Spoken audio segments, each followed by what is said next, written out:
everybody, welcome to my weekend video coming to you from Houston. This is Alan Brochstein, head of new Cannabis Ventures and now running for you at Seeking Alpha 420 Investor, which is going to turn 10 years old very soon. And we're here to talk about cannabis stocks. I have some bad news. They are terrible. They remain terrible. Am I surprised? No. If you listen to me every week, or if you read us on New Cannabis Ventures, we're not seeing any signs of the bottom yet. Does that mean there is no bottom? No. We've talked about some of the things that could happen, but we are not seeing interest in the market right now. Is that a forever situation? No. But it's a now situation. So the big news this week was light. Minnesota has moved closer to legalization. They will probably become the next state to go legal for adult use. And it's another mess. And I didn't see the whole finalized bill yet, but I know that there are two companies that were medical providers there. It used to be called Verano, Goodness Growth, still a publicly traded company. And GTI bought the other one. And the other one was never as good as Goodness Growth or Verano in Minnesota, but GTI is a good company. You would think that would be a great thing. We'll see. I think it's awesome that Minnesota is going legal for adult use. And I know that there were some big wrinkles to the plan at first. Oh no, not another New York, that kind of thing. But so we'll see. I know that right now, the way I think about things, the people that get the medical licenses, they should be rewarded because you're not going to make a lot of money with a medical-only license. In that state, it was easier. There were just two companies, but they were limited initially to 4 stores. Now it's 8. And so when a state legalizes for adult use, unlike New York, which at first it was going to, Minnesota should help the companies that helped build the market, but I don't know. We'll see. So this week, I had a very well-timed piece on Seeking Alpha, and I have a link to that in the I link in the video to the script that I'm using, which is a review that I published on Friday night. And that piece was published, I wrote it on Sunday morning early, and it was published Sunday night kind of after I went to sleep. And it had a lot of negative comments at first, which doesn't surprise me. I think Tilray bulls are kind of nasty people, unfortunately. I think cannabis stock bulls are kind of nasty people. Why are they nasty people? Were they born that way? No. They're just tired of losing money, and they can be kind of mean. So anyway, the piece that I wrote was called Tilray is Likely to Fall More. I think I was right. And it was a follow-up piece to another one where I came out and really explained why Tilray is so overvalued. I actually, in this piece, took into account their Q3 financials and lowered my target considerably. My target for Tilray is very low compared to the current price. And oh, by the way, I have publicly shared many times, if you own Hexo, GTFO. And if you don't understand that, do the work yourself. You will see there's no reason at all to own Hexo right now. All right. So this week, among the 28 names that I follow closely, my focus list, it looks like there were about 9 or 10 that had news, and I'll just go over that very quickly. Cresco had their Q1 earnings, financials, I should say, and the revenue was a little bit ahead of expectations, but down from Q4, down from a year ago. And then the stock soared, and adjusted EBITDA was a little bit below the estimates. And so I didn't quite get why the stock soared, but it did. And then it pulled back on massive volume Friday. GTI, Green Thumb, opened its 5th dispensary in Virginia. GrowGen expanded into Alaska with some M&A, 2 stores.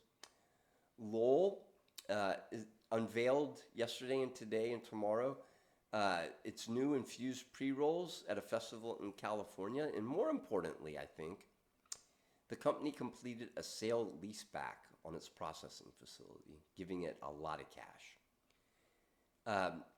Organigram invested in seed genetics company Phylos, its first investment in the U.S. And it also inked a deal to enter Germany's medical cannabis market.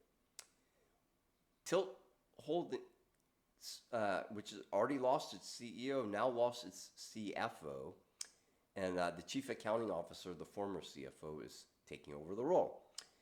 Tilray priced $150 million of convertible notes with a $2.66 conversion. It also announced an expansion in Italy.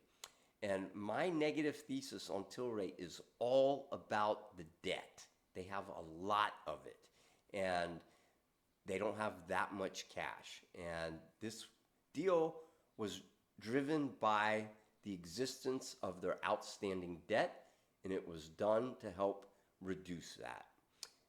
It didn't reduce their debt overall, but they got rid of some that had an early maturity.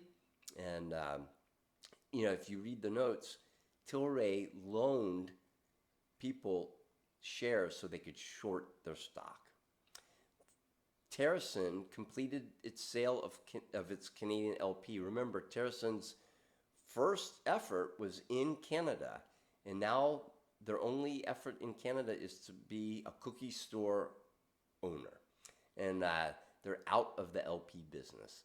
And they got a whopping 19.7 million Canadian for that.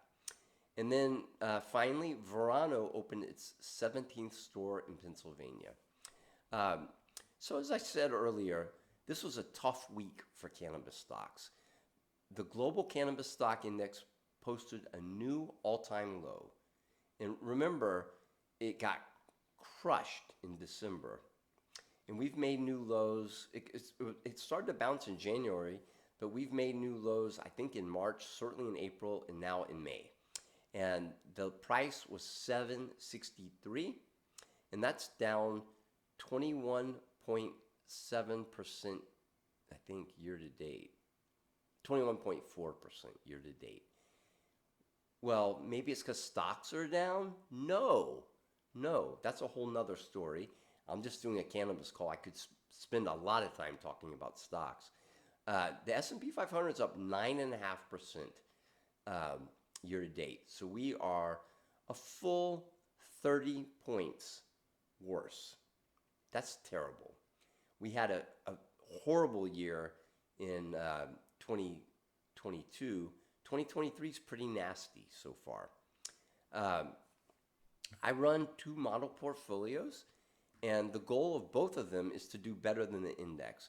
I am doing better in one, beat the global cannabis stock index, which kind of mirrors a long-term effort that I made at Badzinga. And then in the other one, I'm not doing that well. It's a brand new. I started both of them on December 31st. The second one is called Beat the American Cannabis Operator Index. And wow, no, I'm not beating that. And I understand what the problems have been. One has been Lowell, for example. But I really started that because here I was bad-mouthing MSOS for the way it's structured. And I decided that one of my goals is to do better than MSOS. Well, I have been doing better, but not these last 2 weeks. And now that model portfolio, which lost 4.7% this week, is down 27.3% year to date. That's way more than the index, which is down 13.6%. Terrible. But MSOS is down 23.2%. So it's doing a little bit better too. I'm not happy with that. The year is still young. We're not even at the halfway point. And I really believe in what I'm doing. I have you can read, you'll see I have a lot of Columbia Care, for example, and I really believe in that one. On Beat the Global Cannabis Stock Index, it was down 4% this week, which was better than the Global Cannabis Stock Index, which is down 5.3%. Year to date, it's down 19.7%, which is better than 21.4%. I like to conclude these by going over the calendar. This is the end of earnings season, literally, for any company that's on the CSE, basically, or the TSX Venture. And so first of all, on Monday, everybody should be aware it's Memorial Day in the U.S. U.S. markets are closed. On Tuesday, Entourage Health hosts a call during trading hours to discuss its Q1. And on Wednesday, Bizam, which used to be T-God, has their call during trading hours to discuss their Q1. And after the market closes, two U.S. companies, Consortium, which is, I don't know, I live in Texas. I'd like to say they're in Texas, but I don't know how much. They're in Florida. That's where they're big. They host their call, and Posabit after the close. So that's really it. Y'all have a nice long weekend, and let's pray for the cannabis sector to do better. Take care.